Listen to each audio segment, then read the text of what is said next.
గౌరవనీయులైన ముఖ్యమంత్రి నారా చంద్రబాబు నాయుడు గారికి, ఉప ముఖ్యమంత్రి శ్రీ కొణిదెల పవన్ కళ్యాణ్ గారికి, విద్యాశాఖ మంత్రి ఐటీ మినిస్టర్ అయినటువంటి శ్రీ నారా లోకేష్ గారికి, హోమ్ మినిస్టరు శ్రీమతి అనితా మేడం గారికి, ఒక ఉపాధ్యాయుడు ఆవేదనతో, బాధతో, విపరీతమైన మనోవేదనతో 4 సంవత్సరాల నుంచి పడిన యాతనను ఈ విధంగా మీ వరకు తీసుకురావడానికి నేను ప్రయత్నం చేస్తున్నందుకు తప్పుగా అనుకోకండి. నా పేరు ఆర్కే మోహన్ కృష్ణ.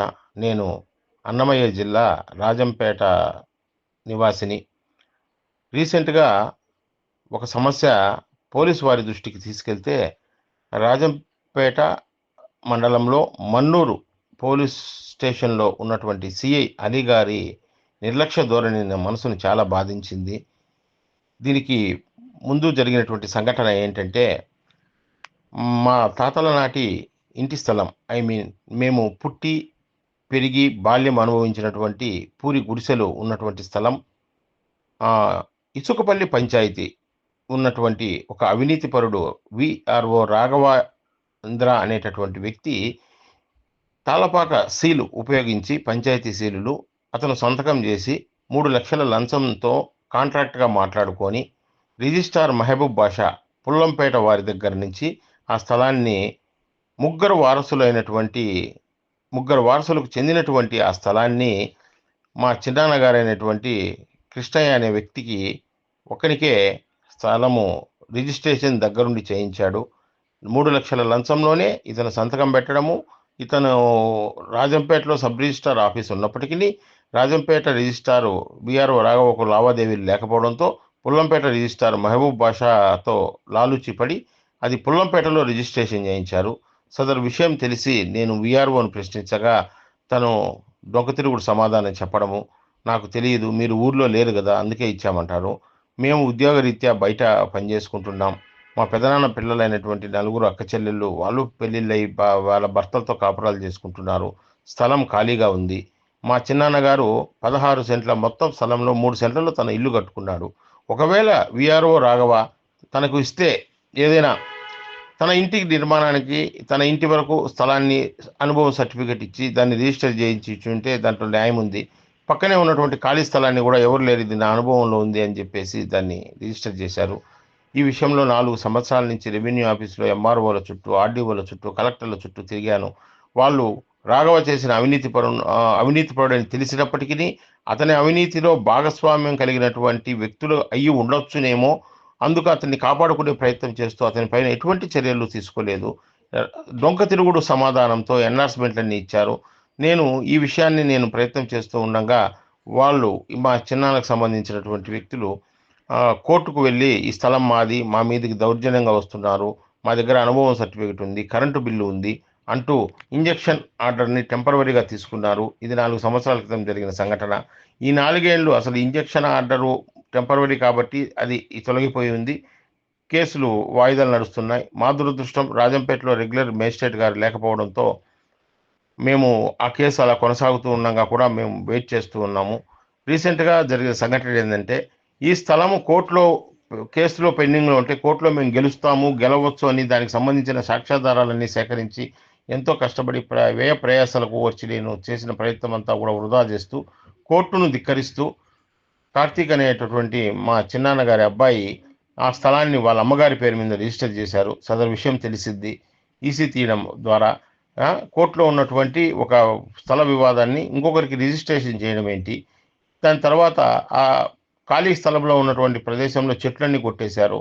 చెట్లన్నీ బాగా పెరిగి ఉన్నటువంటి చెట్లను ఎందుకు కొట్టారు అని అడగడానికి మా పెదనాన్న పిల్లలైనటువంటి నలుగురు అక్కచెల్లెళ్ళు వెళితే, అక్కడ వాళ్ళు నోటికొచ్చిన బూతులు మాట్లాడుతూ, "మా ఇష్టం, ఇది మా స్థలం, ఇక్కడికొస్తే చంపేస్తాం" అంటూ బెదిరించడమే కాకుండా, వాదన జరుగుతూ ఉండంగానే విపరీతంగా వేడి వేడి కాఫీని ఆమె చేతిలో ఉంటే మొహాన మా చెల్లెల మీద కొట్టింది మా చిన్నమ్మ. ఆ తర్వాత ఆమె రాళ్ళు తీసుకొని మా ఆడపిల్లల మీద దాడి చేశారు. కర్ర తీసుకొని ఒక దాడి చేశారు. ఈ సందర్భంలో మా చిన్నాన్న గడపార తీసుకొని పొడిచి చంపేస్తానంటూ బెదిరించడం జరిగింది. తర్వాత వాళ్ళ కూతురు అయినటువంటి కంబం కావ్య, తనకు పెళ్ళైపోయింది. తను వచ్చింది, కర్ర తీసుకొని దాడి చేయడానికి ప్రయత్నం చేసింది. ఒక దెబ్బ చేతుల మీద తగిలి వేలు వాచింది. తర్వాత రాయి తగిలి మా ఒక చెల్లెలికి నెత్తిన ఒక చిన్న బుడపలేసింది. ఇంతలో ఎక్కడి నుంచో అక్కడికి వచ్చినటువంటి మా చిన్నాయన కొడుకైనటువంటి కార్తీక్ అనే అతను చెప్పు తీసుకొని వాళ్ళ మీద కొట్టబోయాడు. వాళ్ళందరూ కూడా భయభ్రాంతులకు గురైపోయినారు. ఈ పరిస్థితిలో ఏం చేయాలో అర్థం కాని స్థితిలో ఈ సందర్భాన్నంతటిని కూడా వాళ్ళు అక్కడ ఉన్న వాళ్ళు నాకు ఫోన్ చేస్తే నేను ఇమ్మీడియట్‌గా 100కి డయల్ చేసి పోలీస్ వారికి ఇక్కడ గొడవ జరుగుతుంది. ఆడవాళ్ళు దాడి చేస్తున్నారు. మా అక్క చెల్లెలు అక్కడ ఉన్నారు. దయచేసి కాపాడండి అని చెప్తే పోలీసులు వాళ్ళు వెళ్ళే అప్పుడు అక్కడ దాడి సంఘటన అణిచివేశారు. తర్వాత పోలీస్ స్టేషన్‌కి వెళ్ళి మేము ఈ సదరు విషయాన్ని కంప్లెయింట్ రూపంలో ఇమ్మంటే జరిగిన దాన్ని క్లుప్తంగా కంప్లెయింట్ రూపంలో ఇస్తే సిఐ ఆలీ గారు ఈ కంప్లెయింట్‌ను పరిశీలించి ఇది 160 కిందికి వస్తుంది. ఇద్దరి మీద బైండ్ ఓవర్ కేసు కడతాము. లేకపోతే మీరు ఏదన్నా ఉంటే కోర్టులో తేల్చుకోమని ఇది సివిల్ మ్యాటర్ అంటారు.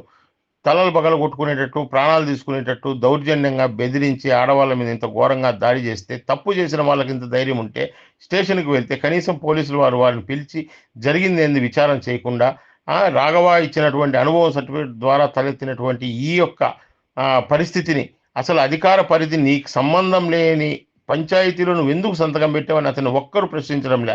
వాళ్ళ ఎంఆర్ఓ గారు గాని, ఆర్డీఓ గారు గాని, కలెక్టర్ గారు గాని కనీసం ఇది గొడవ వరకు వెళ్ళిన తర్వాతైనా పోలీసు వారు ఆ రాఘవను విచారించి నువ్వు పనిచేస్తున్న పంచాయతీ ఏంటి? నువ్వు ఇచ్చిన అనుభవం సర్టిఫికేట్ ఎందుకు సంతకం పెట్టావు? దానివల్ల ఆ రిజిస్ట్రేషన్ ఎందుకు జరిగింది? ఇంత పెద్ద స్కామ్‌కు కారణం ఏంటి అని అడగకుండా మమ్మల్ని మీరు రాజీ చేసుకోండి, లేకపోతే మీరు వెళ్ళండి, లేకపోతే మేము 160 కేసు పెట్టి ఇద్దరి మీద పెడతామంటారు. రాళ్ళతో కొట్టించుకున్నది వాళ్ళకి ఒకే సెక్షన్ వర్తిస్తుందంట. కొట్టిన వాళ్ళకు కూడా ఒకే సెక్షన్ వర్తిస్తుందంట.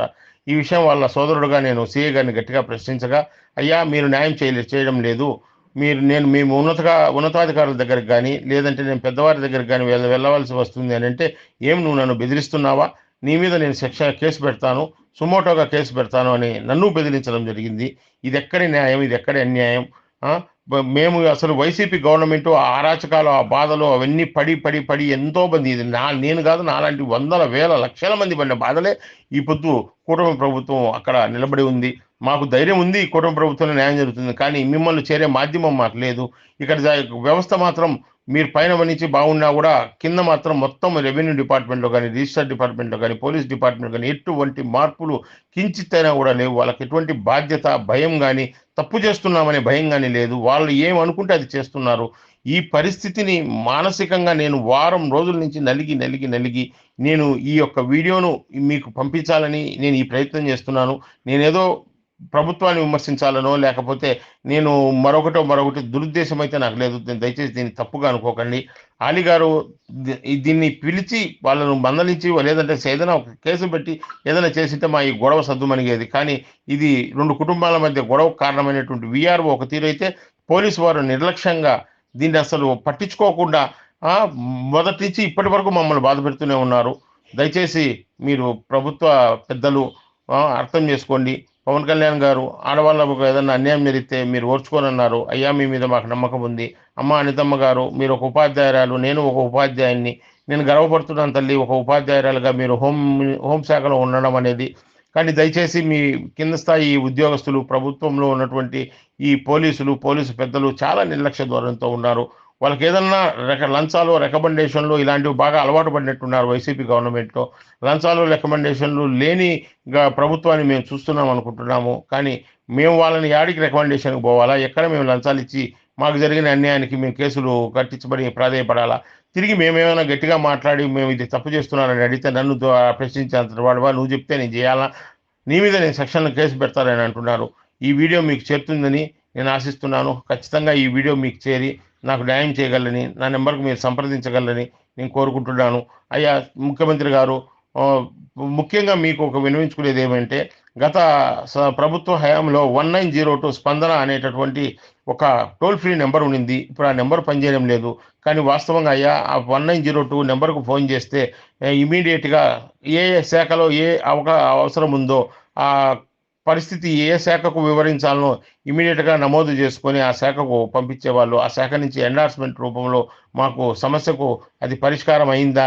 లేదా సమస్య ఏ పరిస్థితిలో ఉందో మాకు వివరాలు వచ్చేటివి. ప్రస్తుతం 1902 యాక్టివేషన్ లేదు యాక్టివేట్‌గా. దయచేసి 1902 లాగా ఒక టోల్ ఫ్రీ నంబర్‌ని యాక్టివేట్ చేస్తే ఇక్కడ కింద జరుగుతున్నటువంటి విషయాలన్నీ కూడా పై స్థాయిలో మీకు తెలిసేదానికి అవకాశం ఉంటుంది.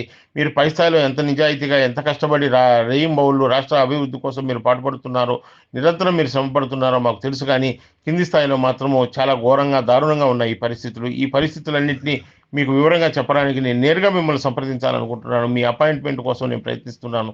దయచేసి ఈ పరిస్థితిని తప్పుగా అనుకోకండి. నాకు న్యాయం చేయండి. ఒకరోజు జరిగిన గొడవ, ఆవేశమో కాదు సార్. 4 సంవత్సరాల నుంచి పడుతున్న ఒకే ఆవేదన.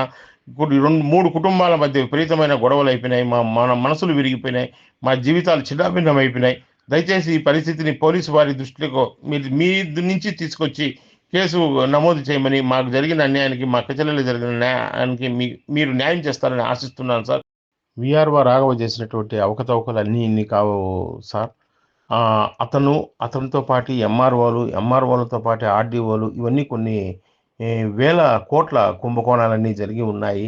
అందుకోసమే విఆర్ఓ రాఘవను కాపాడడానికి రెవెన్యూ డిపార్ట్మెంట్లోని ఉన్నతాధికారులు, అలాగే కొంతమంది గత ప్రభుత్వ పెద్దలు, రాజకీయ నాయకులు, కొంతమంది అందరూ కలిసి అతనికి సహకరించబట్టే నాకు న్యాయం జరగలేదు. దయచేసి మీరు ఈ విషయాన్ని ఇప్పుడు ఈ యొక్క కేసును పోలీసు వారు కాకుండా సిఐడి వారు కానీ, ఇన్కమ్ ట్యాక్స్ డిపార్ట్మెంట్ కానీ, ఏసీబీ వాళ్ళు కానీ టేకప్ చేసే విధంగా మీరు ఆదేశిస్తే నేను ఇచ్చినటువంటి ఈ కంప్లైంట్కి ఒక అర్థం ఉంటుంది. ఇందులో జరిగిన మోసాలు, కుట్రలు, అవకతవకలు, అన్యాయాలన్నీ కూడా వెలుగులోకి వచ్చే అవకాశం ఉంటుందని ఆశిస్తూనే నేను మీకు ఈ వీడియోను చేయవలసి వచ్చింది. ఇంత మనోవేదన, మదన పడ్డాననేది మీరు అర్థం చేసుకొని ఒక సామాన్య ఉపాధ్యాయుడిగా మీకు నేను విన్నవించిన ఈ యొక్క విన్నపాన్ని స్వీకరిస్తారని ఆశిస్తున్నాను సార్.